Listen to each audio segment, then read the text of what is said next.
안녕하세요. 네. 자, 아주 잘 보내셨어요?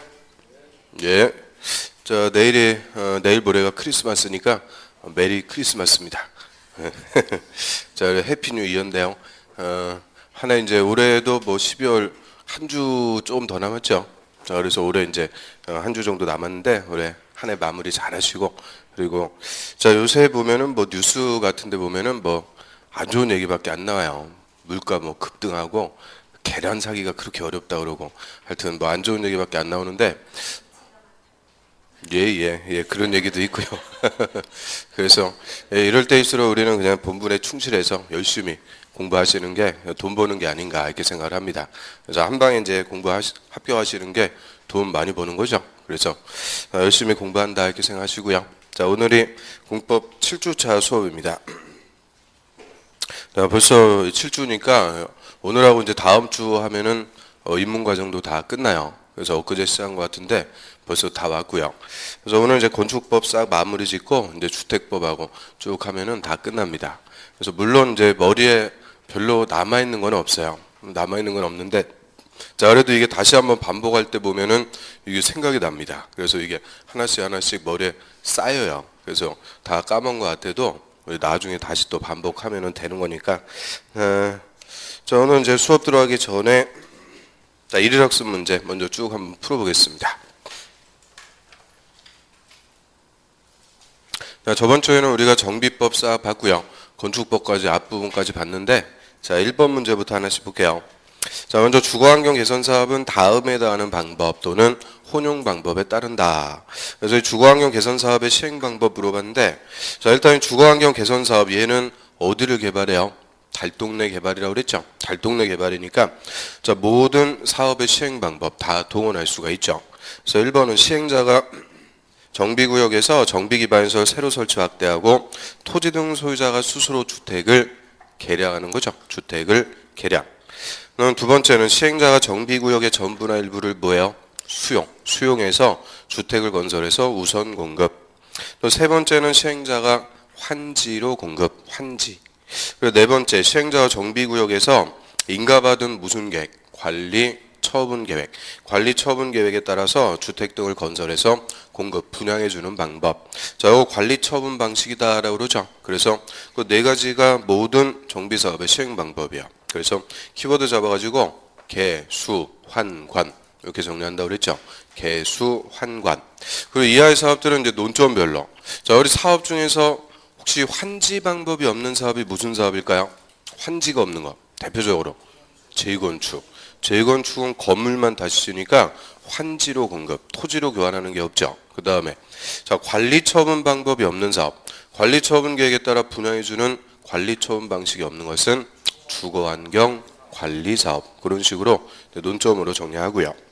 그 다음에 이번에 조합 설립에 관해서 가로에 공통으로 들어갈 내용. 자, 이 조합 설립 인가 신청하기 전에 동의요건 물어봤고요. 첫 번째 재개발 사업. 그럼 일단 재개발하고 똑같은 게 도시환경 정비사업이죠. 재개발, 도시환경 정비사업은 자, 추진위원회가 조합 설립하려면 토지 등 소유자 4분의 3 이상과 토지 면적 2분의 1 이상의 소유자 동의를 각각 얻어야 되죠. 그래서 숫자만 읽으면 어떻게 돼요? 4, 3, 2, 1. 그래서 재개발 도시환경 사업은 4, 3, 2, 1. 그 다음에 칸이 없어갖고 거기다 못 물어봤는데요. 가로주택 사업일 때는 동의요건이 어떻게 될까요? 가로주택 사업은 토지 등 소유자 10분의 8, 토지 면적 3분의 2.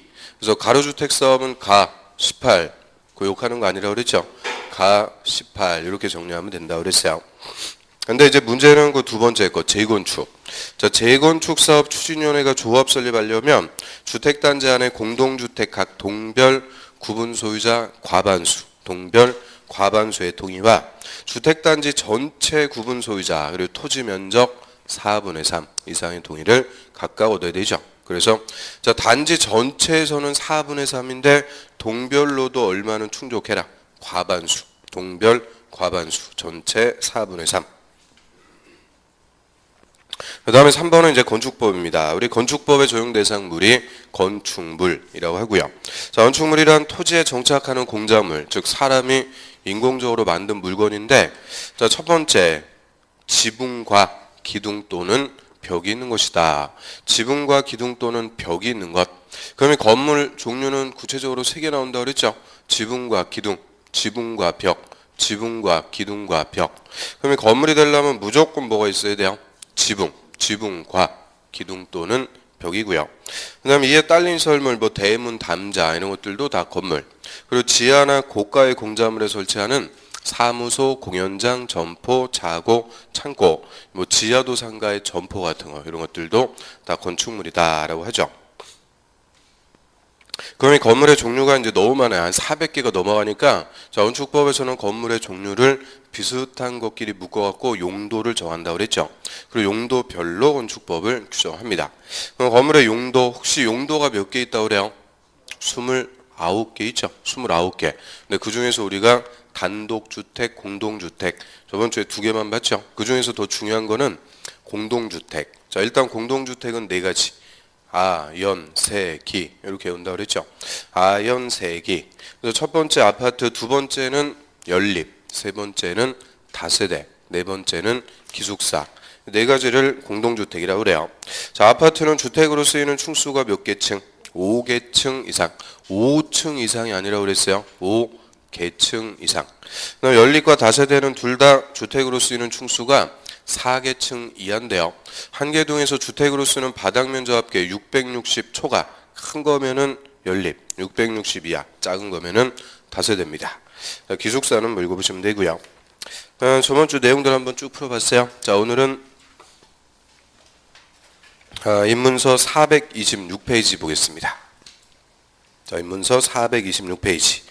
저번 주에 우리가 건축법의 적용 대상 물, 건축물하고 그 맨 위에 대지까지 봤죠. 대지. 건축법을 적용해서 이 건물 짓는 토지의 단위를 우리가 대지다라고 해서 그 대지까지 본 것 같아요. 그럼 오늘은 이제 두 번째 적용 대상 행위. 자, 그거 보겠습니다. 그러면 건축법 적용 대상 행위하면은 크게 3가지 있어요. 자, 그 중에서 첫 번째 건축입니다. 자, 건물을 건축한다라고 하는데 자, 건축에다가는 별표. 자, 이 건축하고 좀 이따 배울 대수선. 자, 이 건축과 대수선은 건축 허가 대상으로서 자, 매년 우리 시험에서 개념을 물어보게 돼요. 그럼 우리가 건축한다라고 하는데 이 건축하면은 정확하게 이제 5가지 행위가 있어요. 자, 신축, 중축, 개축, 그리고 재축과 자, 이전. 자, 이렇게 5가지가 있다고 그래요.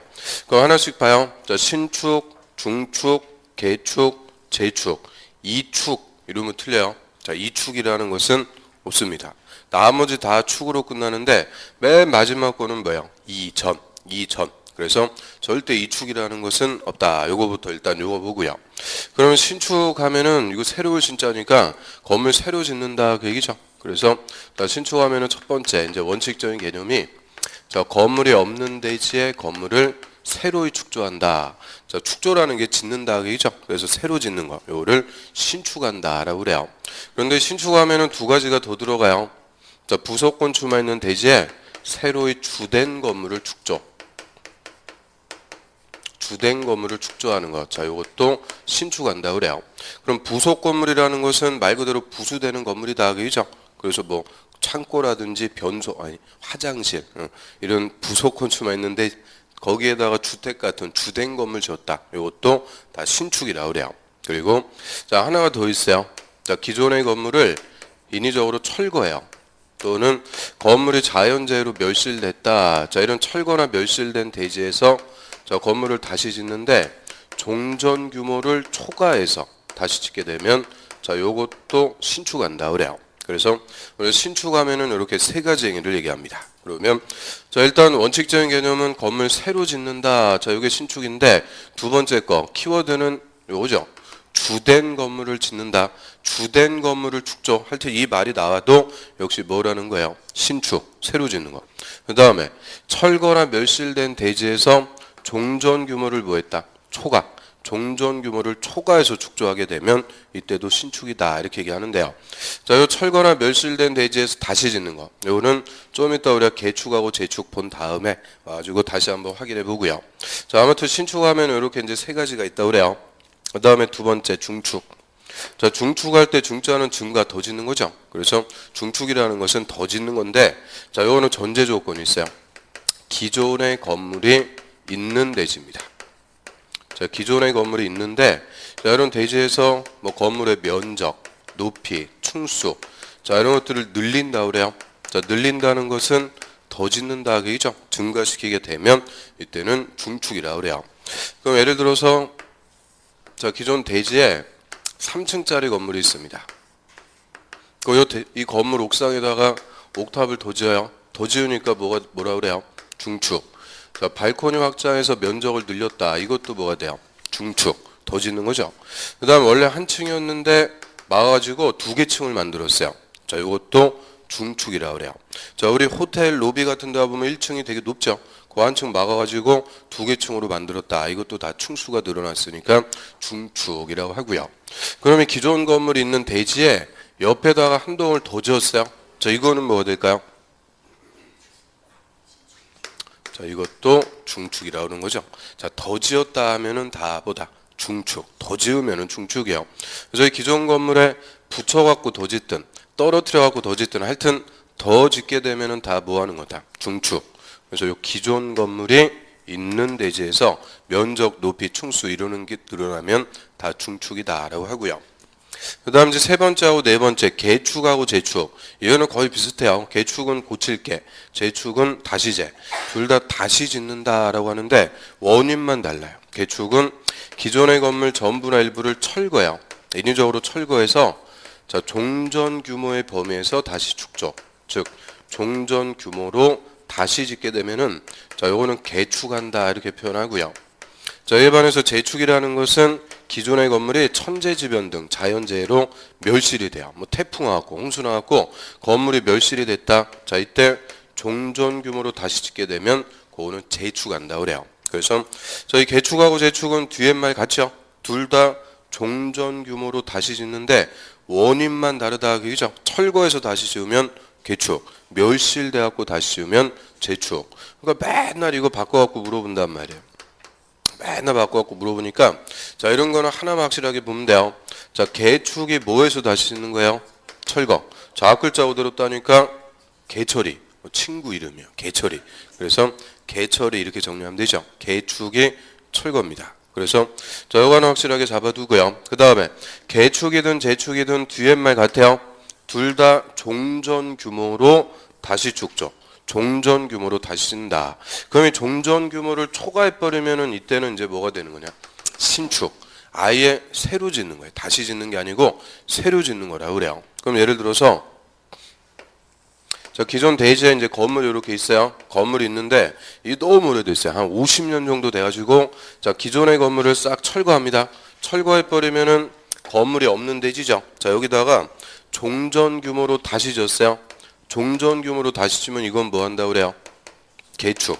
개축한다라고 하는데 자, 이왕 다시 짓는 거 종전보다 더 크게 번듯하게 건물 지어놨다. 자, 이때는 뭐가 될까? 이때는 아예 새로 짓는 게 되는 거죠. 그래서 항상 개축과 재축은 종전 규모로 다시 축조. 이 종전 규모를 초과해버리면 이때는 신축, 새로 짓는 게 되죠. 그 다음에 이제 다섯 번째가 이전이라고 그래요. 이전. 자, 이전은 현실적으로 없어요. 거의 없는데 요건은 또 시험에서 잘 물어봐요. 그래서 이전하면은 두 가지 요건입니다. 첫 번째, 건물의 주요 구조부를 해체하지 않고. 자, 두 번째, 같은 대지에서 다른 위치로 옮긴다. 이 같은 대지에서 위치만 옮기는 것을 이전한다. 이렇게 얘기하고요. 그럼 첫 번째 요건이 주요 구조부. 이 건물의 구조상 중요한 부분을 주요 구조부라고 그래요. 대표적으로 내력벽 같은 거 얘기해요. 내력벽은 힘받는 외벽 같은 거 얘기해요. 없어지면 무너지죠. 그래서 이런 주요 구조부를 첫 번째 해체하면 된다, 안 된다? 안 된다. 해체하지 않고. 두 번째는 같은 대지 안에서 다른 위치로 옮긴다 그래요. 자, 이거를 다른 대지로 옮긴다 이렇게 주면은 틀려요. 다른 대지로 옮기는 게 아니고 같은 대지 안에서 위치만 조금 바꾼다 그래요. 그럼 예를 들어서 자, 1번지, 2번지.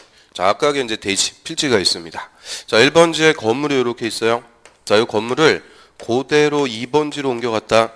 자, 이게 한마디로 다른 대지로 옮겼다 그 얘기죠. 그러면 자, 다른 대지로 옮겼어요. 자, 2번지 입장에서는 뭐가 될까요? 자, 건물 없었는데 새로 진 거니까 자, 이거는 신축이 되는 거죠. 신축. 그런데 자, 2번 대지에 이미 건물이 있었어요. 건물이 있었는데 1번 대지 건물 옮겨왔다. 그럼 뭐가 돼요? 있었는데 더 짓게 된 거니까 이때는 중축이 되는 거죠. 그래서 다른 대지로 옮기면은 신축 아니면 중축. 절대 이전이 아닙니다. 그럼 이전은 꼭 같은 대지에서 건물의 위치만 조금 바꾼다. 요를 이전한다 그래요. 그러면 내력벽 같은 거 이런 거 해체 안 하고 건물 옮길 수 있어요? 저 기둥 같은 거 뭐 해체 안 하고 옮길 수 없죠. 건물을 뽑아 갖고 옮길 수도 없고. 그래서 이전은 현실적으로는 거의 없어요. 일반적인 건물은 없고 특수한 구조, 뭐 이동식 구조의 건물 이런 경우에만 이전한다 이런 표현을 쓸 수가 있죠. 그래서 자, 요건 정도만 보시면 돼요. 주요 구조부를 해체하면 된다 안 된다? 안 된다. 두 번째, 다른 대지로 옮기는 게 아니고 같은 대지 안에서 위치만 조금 바꾸는 것을 이전이라고 하고요. 그래서 이 건축하면은 이렇게 5가지 행위를 얘기해요.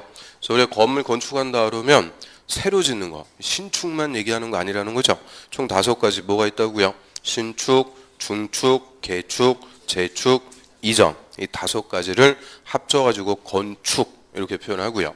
그럼 이 건축 5가지 중에서 가장 개념이 큰 거는 뭘까요? 개념이 제일 큰 행위는 신축이죠. 이거 없는 거 새로 지니까 현상 변화가 제일 큰 거예요. 그 다음에 중축, 더 짓는 거. 개축하고 재축은 원래 있던 거를 종전 규모로 다시 지으니까 현상 변화가 거의 없는 거죠. 뭐 이전은 위치만 좀 바꾸는 거고요. 그래서 자, 이제 신축부터 내려올수록 개념이 작아지는 거예요. 그러면 이제 공법의 논리인데 자, 신축이라는 걸 할 수 있다. 신축할 수 있으면은 중축, 개축 이런 거는 다 할 수 있다 그 얘기고요. 근데 중축을 할 수 있어요. 중축. 그러면 개축, 재축 이런 건 할 수 있는데 뭐는 할 수 없는 거예요.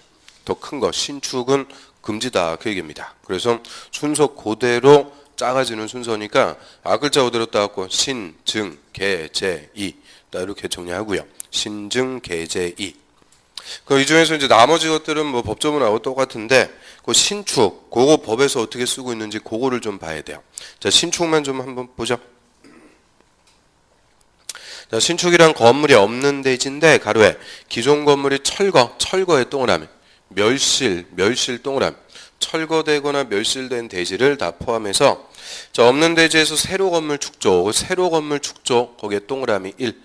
새로 건물 짓는다. 자, 이게 원칙적인 신축이에요. 근데 가로에 보면 자, 부속 건축만 있는 대지에 새로 주된 건물 축조. 그럼 새로 주된 건물 축조. 거기에 동그라미 2. 자, 이것도 신축. 여기서 키워드는 주된 건물이죠. 그리고 포함하는데 자, 개축, 재축하는 것은 제외. 개축, 재축하는 것은 제외. 거기에 동그라미 3. 그 세 번째 개념입니다.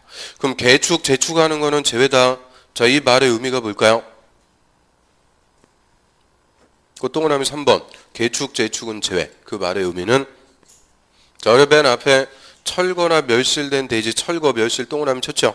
그럼 철거나 멸실된 대지에서 종전 규모로 다시 지으면 뭐라고 그래요? 개축이나 재축. 이걸 제외한다. 그 말은 종전 규모를 뭐 했다? 초과. 그래서 철거나 멸실된 대지에서 종전 규모를 초과해서 축조하면 그것도 다 신축이다 그 얘기죠. 그 다음에 5번째 거 이전 한번 봐요. 이전. 자, 이전은 건물의 주요 구조부를 해체하지 않고 같은 대지에서 다른 위치로 옮긴다 그랬는데 자, 첫 번째 요건 주요 구조부 해체하면 안 되죠. 그럼 주요 구조부가 뭐냐? 그 옆에 중간에 보세요. 보충해가지고 주요 구조부 이렇게 써있죠. 자, 거기다 별표. 자, 얘가 올해 단독 기출. 재작년에도 단독 기출. 그래서 주요 구조부의 개념. 단순하게 물어봤는데요. 자, 주요 구조부는 구조상 중요한 부분으로서 자, 6개 있습니다. 내력벽 할 때 자, 글자 네 자에다 동그라미. 그럼 내력벽 저거 한문도 다 써 있는데요. 거기서 네 자. 뭐 무슨 네 자 쓰는 거예요? 내력벽 할 때 네 자. 견딜 내자 쓰는 거죠. 우리가 인내한다 그러죠. 참고 견디는 거. 그래서 자, 내력벽 하면은 힘을 견디는 벽이다 이렇게 생각하시면 돼요. 힘을 받는 벽, 외벽 같은 거 없어지면은 무너지는 벽, 이런 벽을 내력벽이라고 하고요. 그 다음에 기둥할 때 기 동그라미, 바닥, 바. 그리고 보는 대들보 얘기합니다. 대들보는 지붕틀을 가로로 받치는 나무를 우리가 대들보라고 그러죠. 그리고 지붕틀 할 때 주 계단 할 때 주 말한다. 거기서 딱 끊고요. 그래서 앞글자 동그라미 친 거 그대로 읽어보면 뭐가 돼요? 내기, 바보, 지주. 그래서 딱 6개요. 내기, 바보, 지주. 이 6개만 외우고 있으면 그냥 한 문제 맞히라고 낸 게 오래. 그래서 내기, 바보, 지주. 자, 이런 주요 구조부를 해체하면 된다, 안 된다? 안 된다. 해체하지 않고 같은 대지 안에서 위치만 조금 바꾸는 것을 이전한다라고 하고요. 그 다음에 이제 두 번째 행위 보겠습니다. 그 옆 페이지 다시 426페이지 맨 밑에 보세요. 자, 두 번째 적용 대상 행위가 대손이죠. 자, 대손도 말 그대로 건물 크게 고친다, 수선하는 거고, 자, 대손도 역시 별표. 자, 그럼 대수원 한번 개념 봐요. 자, 건물의 기둥이나 보, 내력벽, 주계단 같은 구조 또는 외부 형태를 수선 변경 증설하는 것인데 중축, 개축, 재축에 해당하지 않는 것이다. 그 중축, 개축, 재축에 해당하지 않는 것. 쫙밑줄. 그럼 중축, 개축, 재축을 합쳐가지고 뭐라고 부르면 돼요? 건축이죠. 그래서 건축에는 해당하지 않는 별도로 건축법을 적용하는 행위를 우리가 대수원이다라고 하고요.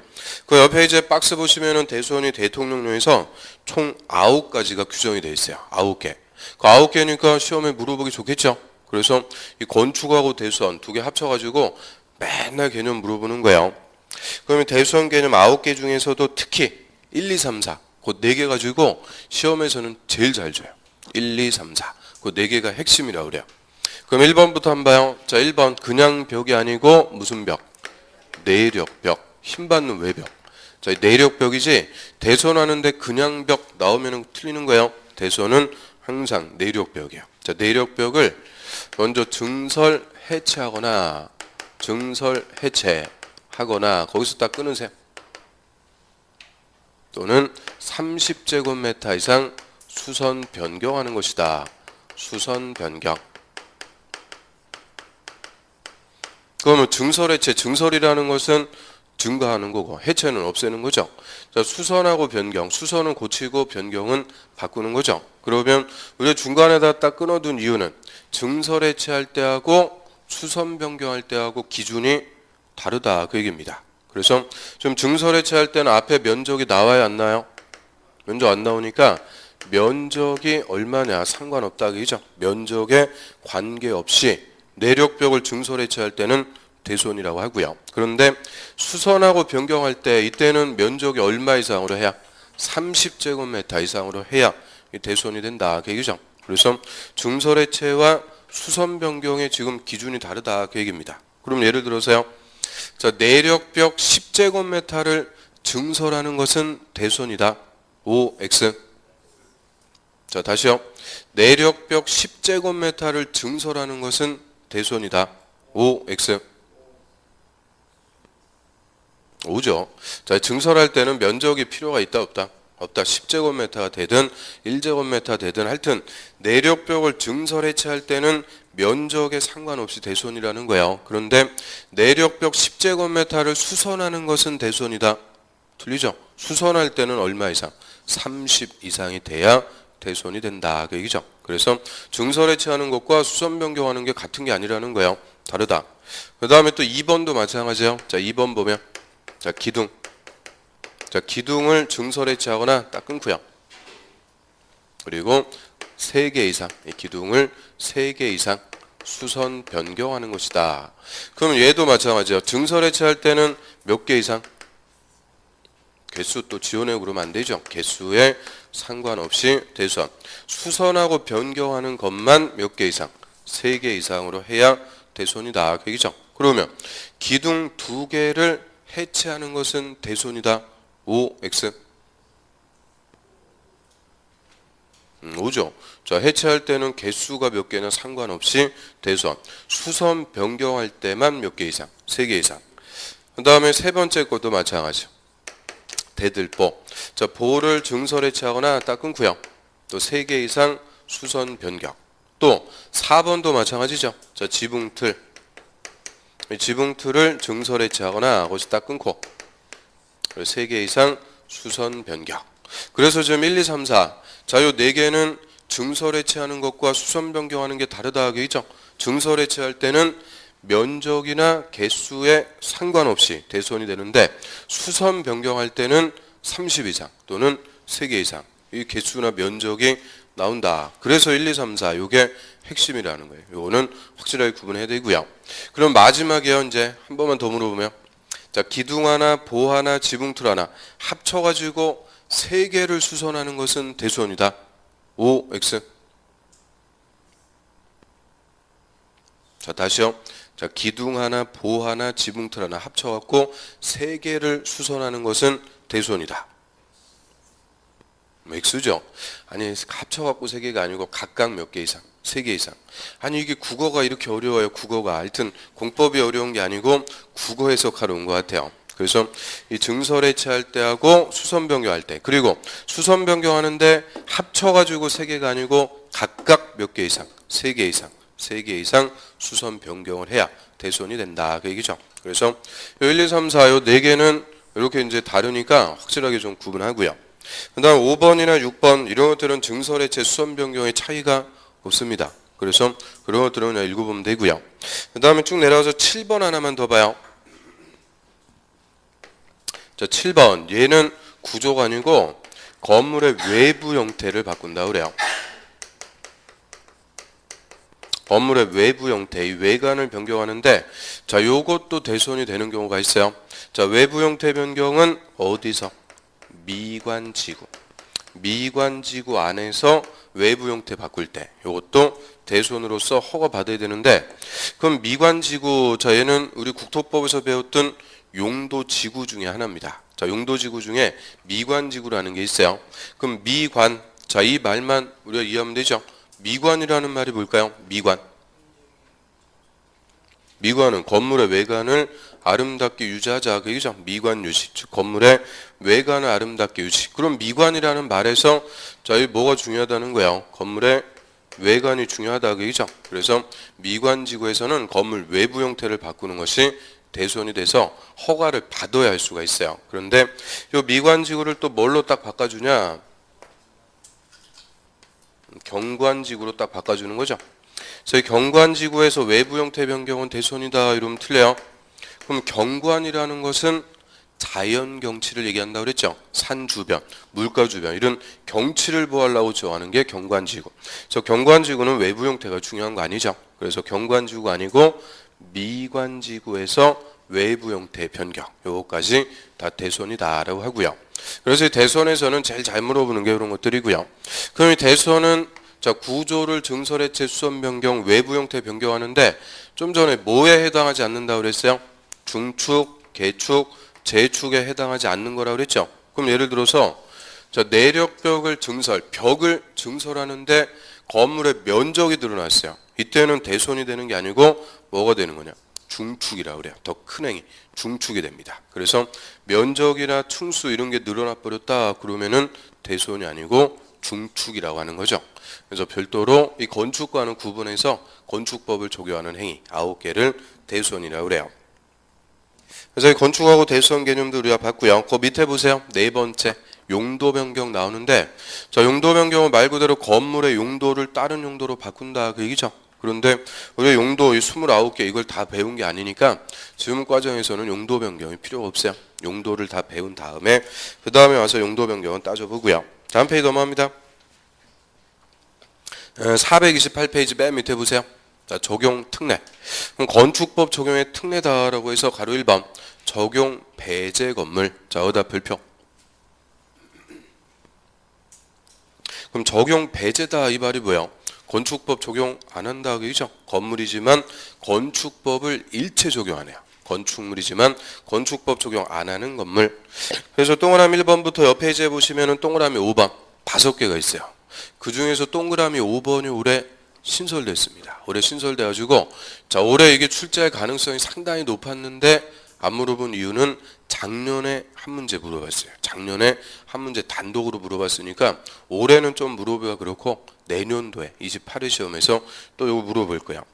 그럼 적용 배제 건물 자 하나씩 봐요. 동그라미 1번. 자, 문화재 보호법에 의한 지정 또는 가지정 문화재입니다. 자, 문화재는 건축법을 아예 적용 안 해요. 그럼 왜 문화재는 건축법 적용 안 할까요? 문화재니까 적용 안 하죠. 자, 우리 문화재는 몇백 년 된 건물이죠. 자, 우리나라에서 제일 오래된 목조 건물 하면은 뭐라 그래요? 우리나라에서 제일 오래된 목조 건물. 저 부석사의 무량수전이라고 그러죠. 고려시대 때 지어가지고 한 800년 이상 됐는데 이게 우리 어렸을 때 중고등학교 시절에 국사시험에서 주관식으로 물어보던 거예요. 근데 물론 이제 중고등학교가 까마득하죠. 그래서 생각이 안 나는데, 자, 그럼 무량수전 같은 몇백 년 이상 된 건물 이런 데 들어가서 밥 해 먹고 빨래하고 그러는 거 아니죠? 이거 그냥 보호대상이라고 그래요. 그래서 문화재는 건물처럼 보여도 절대 건물이 아닙니다. 일체 건축법 적용 안 하고요. 또 옆 페이지로 합니다. 동그라미 2번. 자, 철도, 궤도. 철도는 기찻길인데 궤도라는 거는 또 뭘까요? 궤도. 궤도. 처음 들어봤어요? 자, 뭐 물어만 보면은 그냥 정적이 쫙 흘러요. 자, 궤도도 철도인데, 자, 요거는 원형으로 된 철도를 궤도라고 그래요. 우리 서울의 지하철 2호선 있죠? 이런 원형으로 된 철도, 그거를 뭐라고 그러는 거냐? 궤도. 철도는 쭉 뻗어나가는 거고, 궤도는 원형. 그래서 다 기찻길이죠. 그럼 철도나 궤도의 선로부지 안에 있는 시설, 자, 이게 다 철도의 부속물들이라고 그래요. 우리 기차에 달렸다 타는 데를 뭐라고 불러요? 플랫폼. 그 플랫폼 맞은편으로 건너 다닐 수 있게끔 육교 같은 거 있죠. 보행시설. 그리고 기차 들어올 때 땡땡땡 종쳐갖고 알려주는 운전보안시설. 그리고 기차에다가 급수, 급탄, 급유하는 시설까지. 그래서 가로에 써있는 것들은 다 독자적인 건물이다라고 할 수가 없고 철도에 부속되는 것들이니까 철도법에 따라 설치하죠. 건축법을 적용하지 않고요. 또 3번에 고속도로 통행로 징수시설, 요거는 소위 뭐라고 불러요? 톨게이트. 그럼 톨게이트에 요금 징수원 들어가 있는 그 박스 같은 거 있죠? 그거 건물이라고 그래요? 그냥 도로의 부속물이죠. 그래서 고속도로 통행로 징수시설, 이것도 별도로 건축법 적용하는 게 아니고요. 그 다음에 네 번째는 컨테이너를 이용한 간이 창고인데, 자, 요거는 공장 부지 안에 설치하는 거예요. 공장 부지 안에. 자, 컨테이너 박스 같은 거 하나 갖다 놓고 뭐 간이 창고 같은 걸로 쓴다. 자, 이것도 독자적인 건물이 아니죠. 공장의 부속물밖에 안 된다고 그래요. 그리고 자, 5번 얘가 올해 새로 신설됐는데 하천법에 따른 하천구역 안에 수문조작실. 자, 요게 새로 들어온 이유. 4대강 사업하면서 강마다 우리 보호 설치해놨죠. 보호 보셨어요? 자, 여주 같은 데 하면 이포보 같은 거 있죠. 그 작은 땡 같은 건데 그 보에서 물 딱 막았다가 흘려보내고 하는 수문조작실 같은 거, 이런 것들도 별도의 건물이 아니고 하천의 부속물이라고 그래요. 그래서 그 2번은 철도, 3번은 도로, 4번은 공장, 5번은 하천의 부속물, 따로 건축법을 적용하지 않습니다. 자, 여기다 1번 뭐까지? 문화재까지 합쳐가지고 총고 5개요. 그 5개는 건축물처럼 보여도 일체 건축법을 적용하지 않는다. 그래서 그 5개 어떻게 보면 단순함기니까 그 1번에 문화재 할 때 문화에다가 동그라미 치세요. 문화. 그 다음 2번은 철도 동그라미. 3번은 고속도로 고자. 4번에 컨테이너 할 때 컨자. 5번은 수문 조작실 할 때 수자. 동그라미 쳐갖고 그 동그라미 친 거 그대로 읽으니까 뭐가 돼요? 문화철도 곡헌수. 문화철도 곡헌수 해서, 자, 옛날에 우리 그 은하철도 999 있었죠. 자, 그거 비슷하게 문화철도 곡헌수 이렇게 외우고요. 자, 처음에는 어색해도 한 100번 하면은 친숙해요. 그래서 문화철도 곡헌수 할 때 그 5개는 일체건축법 적용 안 하는데, 자, 우리 시험에서 요거 물어봤다 얼토당토 안 한 거 갖고 물어보는 거 아니죠? 비슷하게 헷갈리는 거 갖고 물어봐요. 그럼 예를 들어서 전통 건물, 뭐 전통 한옥, 전통 사찰. 자, 이런 전통 건물 요거는 건축법 적용할까 안 할까요? 건축법 다 적용합니다. 우리 뭐 한옥마을에 보면 전통 한옥 같은 거 있죠? 다 건축법 적용하는 거예요. 뭐가 돼야 배제가 된다? 문화재. 문화재가 돼야 배제가 되고요. 그런데 예전에 또 어렵게 물어본 게 지정문화재는 건축법 적용 안 하는데 가지정문화재는 건축법 적용한다? 틀려요. 지정이든 가지정이든 문화재는 다건축법 적용 안 해요. 그래서 전통 건물 적용하고요. 그 다음에 이제 철도 관련이라도 철도 역사. 자, 우리 KTX 역사 같은 거. 이런 것들은 철도의 부속물이다 이렇게 얘기하는 거 아니죠? 엄청 커가지고 별도의 기능을 갖는 건물이에요. 다 건축법을 적용합니다. 그리고 자 이제 사드 배치한다 뭐 그러는데 사드 배치 같은 군사시설 그 건축법 적용할까 안 할까요? 다 합니다. 그래서 하여튼 뭐를 갖다 줘도 건축법 다 적용하는 거예요. 그래서 건축법 적용 안 하는 건물은 딱 5개. 뭐가 있다고요? 문화, 철도, 곡건수. 딱 이 5개 빼고 어떤 거를 갖다 줘도 건축법 다 적용합니다. 그래서 뭐 다른 거를 정리할 필요가 없고 그 5개만 딱 정리하면 되고요. 그 다음에 가로 2번에 제한적 적용지역 이렇게 써 있는데 자 여기 이제 건축법 적용하는 지역이에요. 그럼 당연히 건축법이라는 법률은 어디에 적용해요? 우리나라에 적용하는 거죠. 우리 국토에 건축법 다 적용하는 건데 다만 이 국토를 이제 2가지로 나눠요. 건축법의 모든 규정을 다 적용하는 지역을 전면적 적용 지역이라고 그래요. 건축법 1조부터 마지막 조까지 건축법을 다 적용하니까 전면적으로 적용. 그러면 이 전면적 적용 지역이 아니면은 건축법을 다 적용하는 게 아니다. 그죠? 제한적으로만 적용한다. 그래서 제한적 적용 지역이라고 하고요. 그래서 건축법을 다 적용하면은 전면적 적용 지역. 건축법을 다 적용하는 게 아니고 일부 규정만 적용한다. 이때는 제한적 적용 지역이라고 하고요. 근데 이 제한적 적용 지역은 우리가 뭐 알 필요가 없어요. 이건 아직 건축법 배운 거 아니니까 전면적 적용 지역. 자, 요것만 봐요. 그럼 건축법을 다 적용한다. 자, 이 지역은 건물 많이 짓는 곳일까? 조금 짓는 곳일까? 많이 지어갖고 개발하는 것. 그럼 우리 건물 많이 지어갖고 개발하는 용도 지역을 무슨 지역이라고 그래요? 도시지역. 그래서 자, 용도 지역이 도시 지역일 때는 건축법을 다 적용하는 거예요. 도시지역. 그 다음에 자, 도시지역이 아니면 뭐라 불러요? 비도시. 자, 비도시라도 자, 개발하자 해서 지정하는 구역을 지구 단위 계획 구역이라고 그러죠. 그래서 지구 단위 계획 구역. 그럼 우리 지구 단위 계획 구역도 거의 매주 나옵니다. 자, 이 지구자 붙으면 의미가 뭐예요? 일부를 뭐 하려고? 체계적으로 개발하려고 지정하는 구역이죠. 그래서 비도시래도 지구 단위 계획 구역이 지정이 되면 건물 많이 지어갖고 개발하니까 다 적용한다고 그러고요.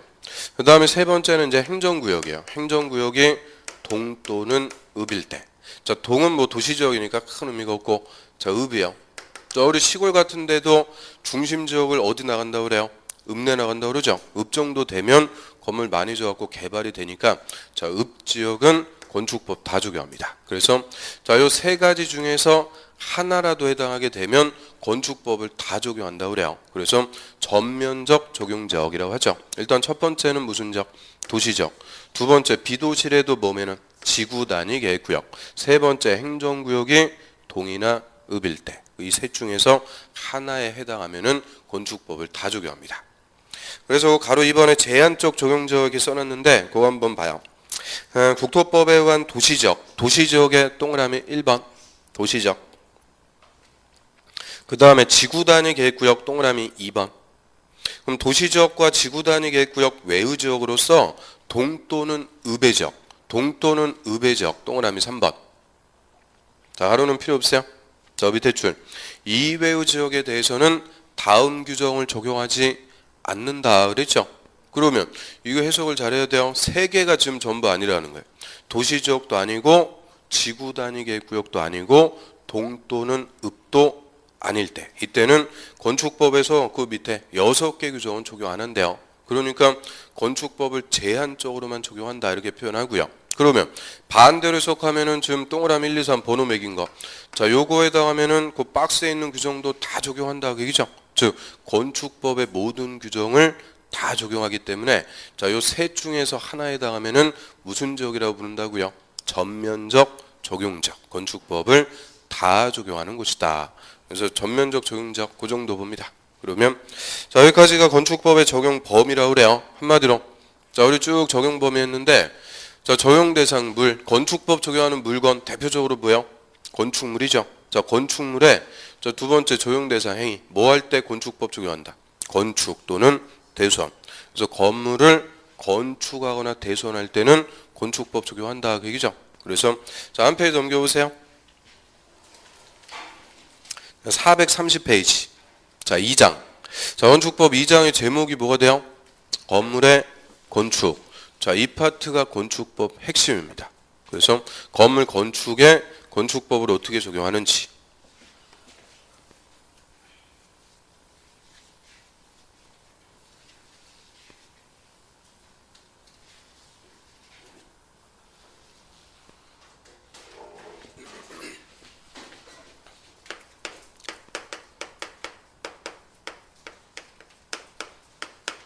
자, 그럼 이 건물 건축하려면 우리 건축법에서 건축 허가를 받도록 합니다. 건축 허가.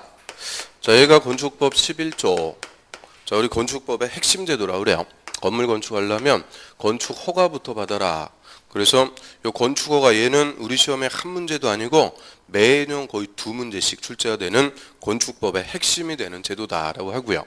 자, 그럼 건축 허가를 기반으로 해서 어떤 절차로 건물을 건축을 하고 저희 절차에 따라서 건축한 건물을 사용하면서 유지 관리하는 기준까지 크게 자, 이 자원 이렇게 세 파트로 구성이 되어 있어요. 그런데 자, 이 중에서 건축허가 물론 제일 중요해요. 그런데 이 건축허가도 절차 중에 하나니까 자, 먼저 건물 건축하는 절차 요거부터 간단하게 일단 보고요. 자, 건축허가 쭉 들어갑니다. 그럼 건축 절차는 우리 입문서에 안 써 있으니까 여기 그냥 보세요. 자, 먼저 이 건축법에서 건물 건축하는 자, 자, 여자들을 건축주라고 그래요. 건축주. 건물을 건축하는 자를 건축주. 그런데 저희 건축주 이 사람이 직접 건물 짓고 그럴 능력이 안 되는 거죠. 그래서 우리 건축법에서 건축주는 건물 지으려고 뭐만 있는 사람이냐? 돈만 있는 사람이다. 이렇게 생각하시면 돼요. 그러면 돈 가지고 건축주가 일정한 자들하고 이제 건물 짓기 위해서 계약을 체결한다 그래요. 건축주가 일정한 자들하고 계약합니다. 그러면 계약을 한 설계자 일단 설계자가 자, 어떤 건물 건축할지 이 건물 도면을 설계한다 그래요. 그래서 설계자가 건축법에 맞게 건물 설계. 그러면 주로 이제 설계는 누가 하겠어요? 자, 우리 건축법의 전문가 하면은 누구라 그래요? 건축사라 그러죠. 그래서 이 건축사가 건축법에 맞게 건물을 설계를 해요. 그러면 자, 건축주는 요 설계 도면을 첨부해 가지고 허가권자한테 합니다. 그래서 제가 자, 이러한 건물을 건축하려고 하는데 허가를 내주세요. 신청을 해요. 그러면 허가권자는 이 건축법령에 맞으면 허가를 내주는 거예요. 건축 허가를 내줬다. 그러면 이제 이 설계 도면에 그려진 건물 공사할 수가 있는데 공사에 착수하기 전에 건축주는 제가 몇 월 며칠자로 착수합니다. 요 착수하기 전에 착공 신고. 자, 요거부터 먼저 해줘야 된다 그래요. 착공 신고부터 하고 공사에 착수. 이유는 자, 허가를 받고 1년이 지날 때까지 공사에 착수 안 하면 허가를 취소해 버려요. 취소하니까 취소 안 당하려면 일단 뭐부터 해라? 착공 신고. 요거부터 하고 공사에 착수해 가지고 이제 공사합니다. 자, 공사 시행하는 것을 시공한다. 공사의 시행, 시공. 그럼 시공은 역시 건축주하고 계약을 체결한 누가 하는 거냐? 시공자. 건설회사 같은 요 시공자가 공사하는데요. 시공자 지 마음대로 공사하고 그러면 되겠어요? 안 되죠. 자, 시공자는 뭐에 맞게 공사를 해줘야 돼요? 설계 도면대로 그대로 공사해야 되고요. 또 썩은 거 쓰고 그러면 안 되죠. 건축 자재도 좋은 거 갖고 써야 돼요. 그래서 요 시공자가 설계 도면대로 잘 공사하는지 공사 현장에 상주하면서 감독할 자. 그러니까 감독할 자를 감리자라고 그래요. 감리자 지정해서 감리자 감독하에 시공자가 공사합니다. 그러면 요 감리자 감독하에 공사한다 그랬는데 감리자는 주로 누구 지정할까요? 저 설계 도면대로 공사하는지 감독한다 그랬죠. 그럼 당연히 설계를 한 누구를? 건축사 그대로 감리자로 지정해서 이 감리자 감독하에 시공자가 공사합니다.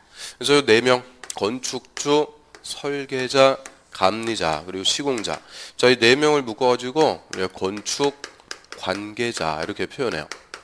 건물 건축과 관련된 자들 건축 관계자인데 저희 건축 관계자는 우리 주변에 큰 건물 짓는 공사 현장 같은 거 있으면은 거기 안내 표지판 해가지고 요 4명이 항상 써 있어요. 건축주, 설계자, 감리자, 시공자. 그리고 건축허가 이거 몇 월 며칠자로 받았습니다. 허가받은 날짜. 그리고 저 우리 국토법에서 배운 개념들 있죠. 건폐율하고 용적률 이런 것들도 다 그 표지판에 다 볼 수가 있게끔 다 보여주는데 자, 건축법은 특징. 자, 설계자가 됐든 감리자가 됐든 시공자가 됐든 다 누가 지정해요? 건축주가. 이 건축주가 계약해가지고 다시 정하는 거예요. 그래서 이 건축법은 내가 사용할 건물이 안전한지 누가 다 하는 거냐? 건축주가. 건축주가 지동 갖고 계약해갖고 설계자, 감리자, 시공자 다 지정해서 자, 요 감리자, 감독하에 시공자 공사합니다. 자, 건물 짓는 공사는 뭐 몇 달 안 걸려요. 공사 다 끝났다. 그러면 이제 허가받은 대로 건물 공사했는지 허가권자한테 검사 받아야 돼요. 그 검사 받는 것을 준공검사 개념인데 우리 건축법에서는 용어를 사용 승인받는다 이렇게 표현해요. 사용 승인. 준공검사 개념인데 사용 승인. 그래서 허가권자한테 와서 허가받은 대로 공사했는지 검사 받고요. 자, 이 사용 승인서 교부받으면은 건물을 적법하게 사용할 수가 있게 됩니다. 자, 요게 이제 건축 절차라고 그래요. 그럼 건축 절차 이거 갖고 우리 시험에 물어보는 거 절대 아닙니다. 그래서 절차 또 외우고 그럴 필요는 없어요. 그러면 이 절차에서는 핵심은 뭐가 되겠어요? 건축허가. 자, 이거 못 받으면은 다 필요가 없는 거예요. 그래서 건축허가 요것만 별도로 띄워갖고 언제 누구한테 와서 허가받는지 쫙 우리가 볼 거고요. 그 다음에 허가받아갖고 공사했다. 다 끝나면 이제 뭐 받아야 사용할 수 있는 거예요? 사용 승인. 얘가 두 번째로 중요한 거죠. 그래서 허가받아갖고 공사 승인받아갖고 사용. 자, 요게 건축 절차 핵심이라고 그래요.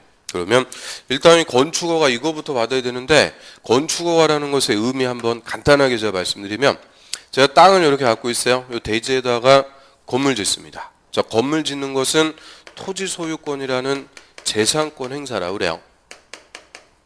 내 땅에다가 건물 짓는다. 이 재산권 행사. 그러면 이 재산권 행사는 본질적으로 자유예요? 금지예요?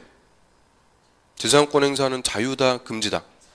자유죠. 내 돈을 어떻게 쓰든 내 땅을 어떻게 이용하든 본질적으로 재산권 행사는 자유예요. 그래서 건물 짓는 것은 자유권 행사인데 자, 우리나라에서 누구라도 함부로 건물 건축할 수 없다. 자, 건축법에서 건축을 다 못하게 금지시킵니다. 전 국토에서 누구라도 함부로 건물 지을 수 없다. 이 재산권 행사 못하게 하는 거죠. 그럼 왜 건축법에서 건물 못 짓게 금지할까요? 건축 못하게 하는 이유? 난개발 방지. 이제 공법 배웠으니까 막 난개발 이런 말이 나오는데요. 자, 우리 공법이라는 거는 다 뭐라고 그랬어요? 공익을 위해서 국민의 부동산 재산권 행사를 규제하는 법이라고 그랬죠. 그래서 공익을 위해서 못하게 하는 건데 자, 우리 건축법에서 얘기하는 공익은 건물의 안전입니다. 안전. 이 건물의 안전이죠. 자, 함부로 건물 지어갖고 부실 시공해서 무너졌어요. 자기만 죽는 거 아니죠. 다른 사람이 같이 죽어요. 그래서 함부로 건물을 짓게 되면은 타인의 생명이나 신체 이런 안전을 침해할 수 있다 그죠. 그래서 누구라도 함부로 건축하지 마세요. 금지해놓고 자, 건축법에 규정하고 있는 게 이런 거예요. 안전 기준. 건물 안전하게 건축하기 위한 이런 기준을 딱 정해놓고 이 기준에 맞게 설계자가 설계해서 건축 허가를 신청. 그 허가권자는 건축법 기준에 맞으면 허가 내주겠죠. 자, 건축 허가를 내주면은 이제 건축 금지가 풀린다 그래요. 건축 금지가 해제가 돼서 적법하게 건물을 건축할 수 있는 재산권을 행사할 수 있도록 해주게 됩니다. 그러면 이 건축 허가라는 것의 의미는 한마디로 뭐냐? 법에서 금지하고 있는 것을 뭐 해준다? 해제, 풀어가지고 할 수가 있도록 해준다 그래요. 그래서 법에서 금지하는 것을 해제해주는 행정처 행위를 우리가 학문상 허가다라고 하는데 뭐 그거까지는 뭐 어려운 얘기니까 들어보시면 되고요. 그러면 이 건물 건축허가는 건물 건축하기 전에 받는 거예요? 후에 받는 거예요? 건축하기 전에. 그래서 모든 우리 공법상의 허가는 다 사전 허가입니다. 자, 사전에 허가를 받아야 금지가 해제가 돼서 적법하게 건물을 지을 수가 있고요. 그러면 허가도 안 받고 무허가로 건축했다. 이거는 건축법 위반이죠. 위법행위가 되니까 자, 무허가로 건축하면 처벌해버려요. 도시지역에서 허가 안 받고 건축하면 3년 이하의 징역 또는 5천만 원 이하의 벌금 처벌합니다. 그래서 처벌 안 받고 적법하게 건축하기 위해서는 건물 건축하기 전에 뭐부터 받아야 된다? 건축 허가. 요거부터 받아야 이제 적법하게 건물을 건축할 수가 있게 되죠. 그래서 이제 건축허가 개념 간단하게 말씀드렸고요. 자, 430페이지에 보면은 건축허가 그 1절 건축허가 옆에 보면은 그 10회부터 뭐 한 번도 빠지지 않고 매년 출제해요. 그것도 한 문제가 아니고 건축허가 파트에서 거의 2문제씩 출제가 됩니다. 그래서 이 건축법의 핵심 제도를 건축허가라고 하고요. 허가 누구한테 와서 받는지 허가권자. 자, 이거부터는 좀 쉬웠다 하겠습니다. 자, 이거 그냥 그대로 두세요.